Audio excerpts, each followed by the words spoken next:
You've been working a lot with women's rights movements, with young women in Zimbabwe again, and I'll come back to South Africa. In Zimbabwe, we saw informal traders spontaneously take to the streets and forcing the hand of government to revise decisions that made on tariffs that were affecting the cross-border traders. So do we necessarily need civil society in order for society to engage with policy makers and decision makers about where development ought to be going? Are they alternatives? I don't think they're alternatives, but at this point, I think that they play a role because the information has not really trickled down as far as it can. Why did the traders engage in that action? It's because of that lived reality. If things had been all right, they wouldn't have done it.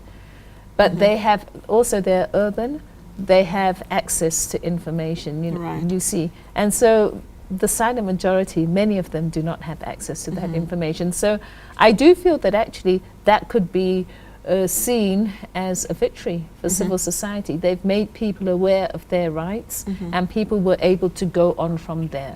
So in circumstances where people really do not have information about their rights, I think civil society plays a role. I'll give you an example. One of the organizations I work with in Zimbabwe screens films in any area that we can, rural areas, peri-urban areas. And we have a women's perspective, and so we talk about things like sexual abuse, child abuse, and this kind of thing.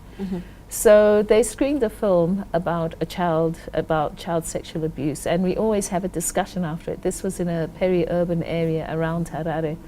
And people came to the point where they actually said, I know that this is happening in my family. And they were so empowered from that discussion that they were able to go back and stop that happening. One of the people had to then flee because she was challenged by the perpetrator. She and the victim, the survivor, were challenged by the perpetrator.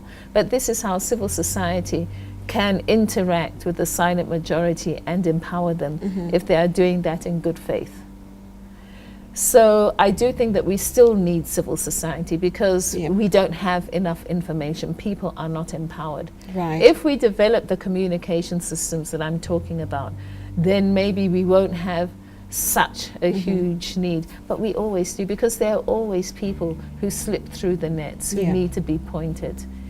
So education is really important. Then the other thing is that the vendors had quite charismatic leadership in the form of Sten Jorwadza. And I think this again is an area where we are not really delivering as we should. Zimbabweans seem to think of leadership in the old terms as we have one leader, the Mambo or the king or the chief of these people, and there can be no other leader beside him. Whereas we have to understand that we need lots of different vibrant nodes of leadership. And I think that this is one area where we're lacking. I think without such a leader, they probably wouldn't have been able to do that. The traders, the vendors would not have been able to do that. So for me, those are the three areas that are important. We have to get that activism going. We have to get that information going. And we have to diversify our understanding of leadership, because only by doing that can we allow new forms of leadership to emerge. Otherwise, we stay in this strongman mentality. We leave the leadership more to the political space. And in other words, you're saying if we're going to redistribute the economic benefits, we really need to be accommodating of leadership emerging in the different spaces. Earlier on, I mean, you've emphasized the question around access to information, and earlier you were talking about the media. Would you mind just elaborating a little bit more on what you see as the role of the media in, one, getting questions of the developmental state and the aspirational side of where we could be as a continent being part of the public domain? Why are we not seeing the questions around how we democratize the economy being in the public domain, and the failures that we have seen of the neoliberal agenda in the continent over the years.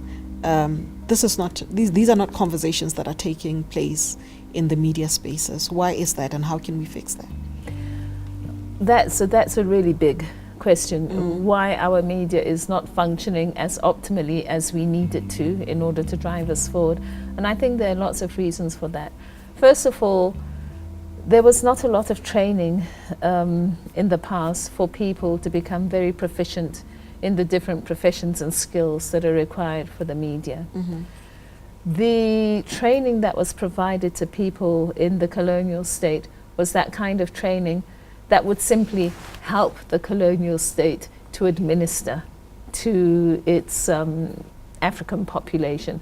So teachers, nurses, some doctors, that kind of thing, clerks. And this was also built into the education system. Now, media requires a completely different way of looking at things. You've got to want to see what is beyond what is presenting now. You have got to think that my point of view on telling this story is valid and people are going to want to listen to it. This is not something that was nurtured. And how this carries over, in my opinion, into the post-independent states that we live in now, is that people still want to be validated. They want to know that I am writing the right thing. And then on top of that, you have state control. So even editors of independent newspapers are not as independent, because at any point your license can be pulled. So people have to set boundaries for them. We're going this far and no further. And so this is one reason why our media is compromised.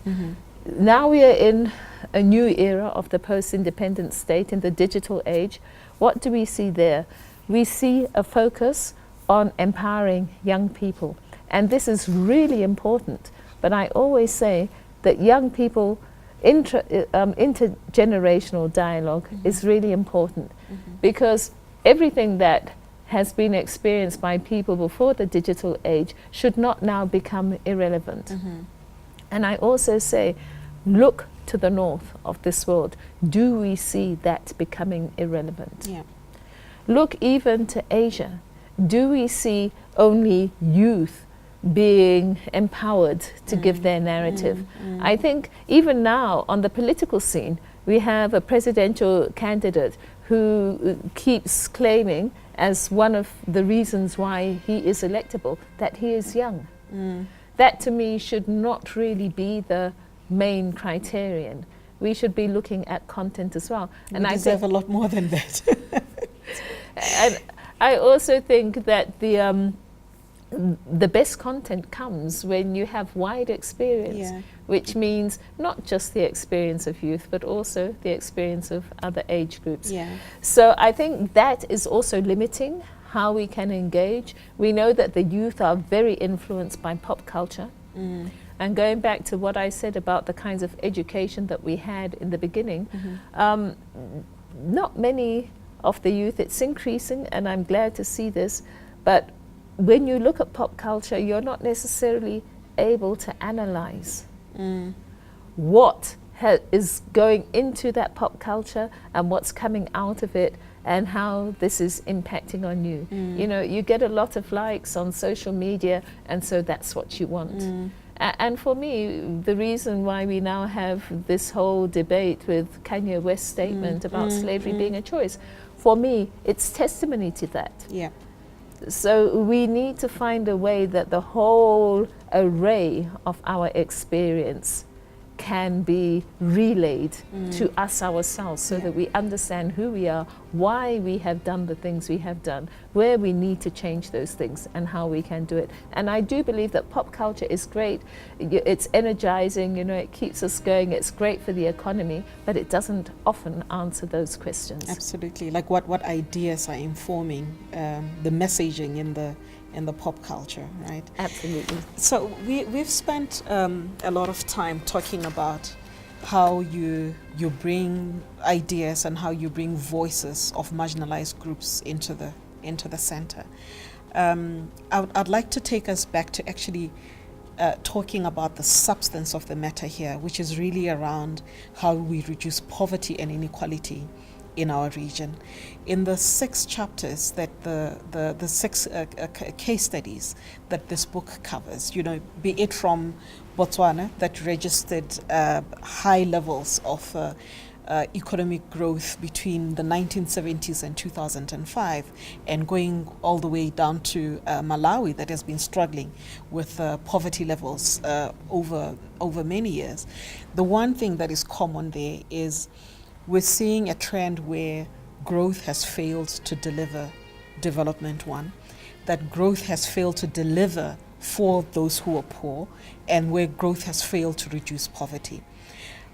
When you think about the ideas that come through the books, including your own lived experiences and what you have observed around you, what do you think needs to happen in terms of reorganizing the economy? How do we reorganize the economy so that it delivers for everyone? I think that if a power wants to deliver opportunity, a power is in a position to deliver opportunity. Mm-hmm. So the question is, does the power want to deliver opportunity? How much power, how much opportunity does this power want to deliver? How do we make sure that the power understands that it has to deliver opportunity? Mm-hmm. Now that can only happen if the people who require those opportunities are able to hold the power accountable. So today we need education for every citizen on how the state functions. We need to educate them about things like constitutionalism. We need to give them the basics of economics. Everything I know about economics, which is not much, but at least it's more than it was 10 years ago, I have discovered through my own reading. Now, if I am a street vendor who has to get up at 4 o'clock to be on the street, and in Zimbabwe sometimes people don't even go home because they don't have the money. When are they going to sit down and do that reading? Where are they going to find the people to talk to about it so that it makes sense to them? And how are they going to relate this to how they have to vote next time they're voting for the councillor? Next time somebody says, let's have a demonstration against bond notes. To inform their decision, do I go and demonstrate against the bond note, or do I just believe that this bond note is going to enable the person who comes by to buy my lot of tomatoes? You see, so it's the education that is lacking. In Zimbabwe, we had huge education during the liberation struggle. Whole buildings, whole villages would be brought together, and they would be taught about the need for liberation and how we needed to have a socialist agenda which would include redistribution. And people learned that. People were talking about democracy, and the word for it in Shona was kutsarushinji, which means satisfy the majority. Right. And we can debate that. But what I'm saying, there was even a word for it, and people were talking about it. Are we debating what is citizenship as opposed to being a subject? We know about being subjects. We don't know about being active citizens. Are we talking about all these things, and do we have words for it in our everyday dialogue? We have to, otherwise we're not going to change it. Because then if we don't understand this, they can continue to say anything to us and we'll believe it. So the context matters in this case, right?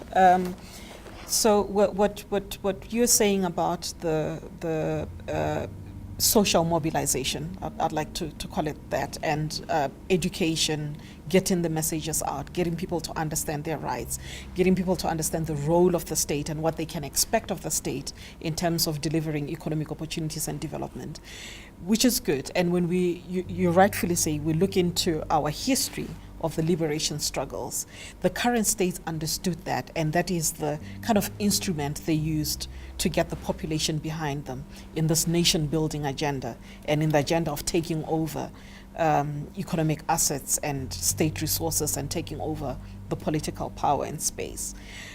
But currently, the same governments have introduced repressive laws that are closing up the space for civil society, that are criminalizing organizing on the part of the informal traders who are demanding those economic opportunities.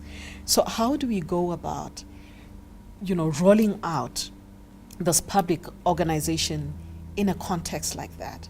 And then if you also think about I think there is almost a political backlash to that kind of social mobilization that comes with the environment that we have now about the rise of the extreme right and the extreme right in politics, and how that has co-opted the language of redistribution and the language that comes from the left, which is really where we think we ought to be moving if we're going to be creating a level play field for everyone in the economy. So given those complexities around, the current appetite for that kind of mobilization, but also the reality of how the state is using the security apparatus, how the state is using the law to repress, any uprising that comes from society. How do we navigate that? It's a difficult one, but I would say that we need to navigate it through the people. We have to foster a different kind of activism that is not careerism. I don't know how this can be fostered, but it's really important. I think we have to have a kind of results-based management that really looks at realities on the ground. I know that if you're reporting, it's really easy to put your percentage up by 5%, 10%, 20%. So we need to monitor that kind of thing. But at the end of the day, we are not going to be able to do this unless we can get to the minds of the people. So maybe we need a different tack for our agenda. When we talk about education, each child in school, we need to be thinking also, what are they learning? Exactly. Curriculum. Yeah. We have to have different curricula. We see that some states are actually having regressive curricula now because they understand that they have been empowering their people too much and they need to stop it without the people knowing that their education is actually being reduced in terms of its quality. Yeah. So that's the kind of more of that kind of lobbying. And while we are lobbying at government level, I think that this is one of the big things, is that there's this disconnect. Those people who are lobbying at government level are not talking to the people who are being engaged with on the ground, who are being told about how we should be making peanut butter. It's two divides of the same activism. So those people who are lobbying need to be able to tell the people on the ground that they're doing those programs with, this is what we're doing, this is what we're lobbying for, and this is why we're doing it, because you need to know this. And then the content has to change as well. Yeah. Do you see a role for the creative economy in this? Oh, absolutely. And what is that? What does that look like? Well, it actually, the creative economy is the missing ingredient. This is why it hasn't been working. Tell us more.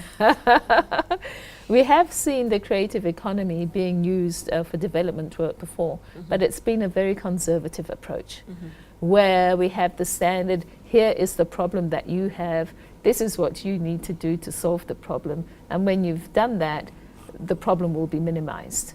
But people don't want to hear that kind of thing. They want to hear about visions. They want to know, you want to be like this. This is how you can be like this. Which is why we have all this explosion of charismatic churches, because they're giving people vision. Motivational literature. People are reading motivational literature because it says you can become a better version of you.